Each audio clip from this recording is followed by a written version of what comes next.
With my specialty being environmental animation, it was pretty cool to come here to see like how they interact with each other with using their programs, and to see who actually does the environmental animation and what steps that they take to create backgrounds that the characters do live in. As we have our guys Kyle and Fred, they are going through some 3D workshops. So they have the software Maya and Blender. Maya industry standard, Blender free and accessible to everyone. And so with the opposite spectrums of what you can do with them, what you can create, and talking about software's in and outs, and asking the students and showing the students what you can do, what they can do.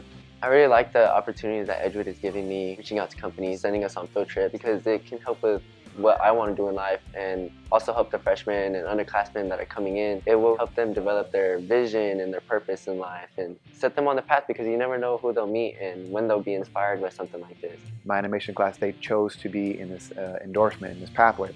So they come already willing and ready to learn. That led us to today, where we're able to bring 20 students over here to their shop and actually see how it's done.